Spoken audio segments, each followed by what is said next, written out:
Best संपासंदर्भात best संपावर आज पुन्हा महापौर बंगल्यावर दुपारी 2 वाजता बैठक होणार आहे। शिवसेना पक्षप्रमुख उद्धव ठाकरे, महापौर विश्वनाथ महाडेश्वर, बेस्ट समिती अध्यक्ष आशिष चेंबूरकर, आयुक्त अजय मेहता आणि बेस्ट युनियनचं शिष्टमंडळ या बैठकीत सहभागी होणार आहे। याच संदर्भातील अपडेट देण्यासाठी आमचे प्रतिनिधी उदय जाधव आपल्या सोबत आहेत आणि उदय जाधव यांच्या सोबत स्वतः महापौर महाडेश्वर देखील आहेत। थेट जाऊयात उदयकडे। उदय, स्वाती, आजचा चौथा दिवस आहे।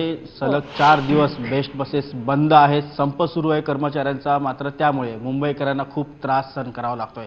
काल खूप मोठी मॅरेथॉन बैठक झाली मुंबईच्या महापौर बंगल्यावरती, मात्र त्यातून कुठलाही मार्ग निघाला नाही। आज पुन्हा बैठक होणार आहे। आजच्या बैठकीतून तरी तोडगा निघेल का, मार्ग निघेल का, मुंबईकरांना एक संप मिटल्याची बातमी मिळेल का, याबद्दल जाणून घ्या आपल्यासोबत स्वतः मुंबईचे महापौर विश्वनाथ महाडेश्वर सर आहेत। सर, काय सांगाल? आज पुन्हा बैठक होते, काल तोडगा निघाला नाही, आज तरी तोडगा निघेल काय? सकारात्मक तोडगा निघावा यासाठीच आमचे प्रयत्न सुरू आहेत।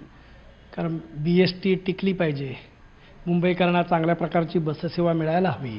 त्याचबरोबर महापालिकेचे म्हणजे BSTचे जे कर्मचारी आहेत त्या कर्मचाऱ्यांच्या सुद्धा ज्या न्याय मागण्या आहेत त्यासुद्धा सुटल्या पाहिजेत, त्यांनासुद्धा न्याय मिळाला पाहिजे अशी शिवसेनेची भूमिका आहे। आणि त्या दृष्टिकोनातूनच काल या ठिकाणी विविध कामगार संघटनांशी काल चर्चा झाली। परंतु कामगार संघटनांनी सुद्धा सकारात्मक दृष्टिकोन ठेवून हा संप मिटेल कसा, मुंबईकरांना त्रास कसा होणार नाही याची खबरदारी घेणं सुद्धा आवश्यक आहे।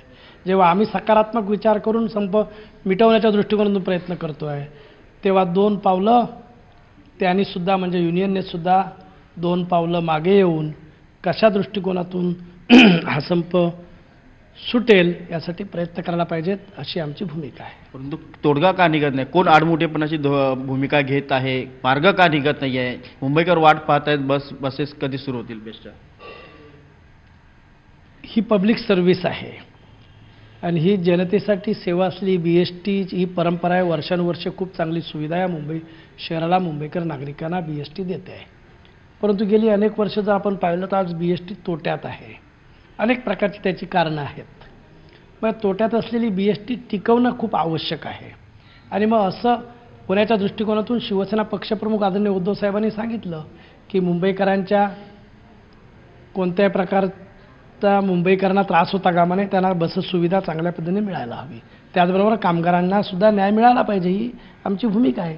परंतु हे सगळं करत असतेवेळी आम्ही एक महत्त्वाचा निर्णय घेतला की BSTचं मुंबई महापालिकेमध्ये विलीनीकरण करण्याबाबतचा, आणि तो प्रस्ताव आम्ही सभागृहात मंजूर केला आणि तो आता राज्य शासनाकडे आहे। राज्य शासनाने त्या संदर्भामध्ये निर्णय घेतला पाहिजे।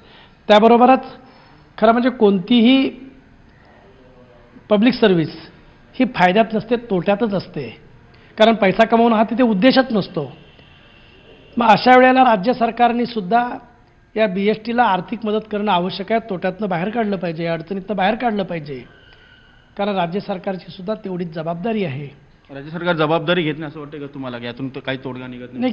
घ्यायला हवी आणि ती लवकरात लवकर त्यांनी घ्यावी अशा प्रकारची मुंबईकर जनतेची अपेक्षा आहे आणि आमची सुद्धा अपेक्षा आहे। आपण बघतो की मुंबईचे महापौर सांगतात की मुंबईच्या बेस्ट बसेसचा जर संप मिटवायचा असेल तर राज्य सरकारने देखील पुढाकार घ्यायला पाहिजे। बेस्ट बसेसच्या ज्या एवढ्या कर्मचारी युनियन्स आहेत त्यांनी ज्या मागण्या केलेल्या आहेत त्या मागण्या पूर्ण करायच्या असेल तर बजेटमध्ये विशेष अनुदान जे आहे ते द्यावं लागणार आहे।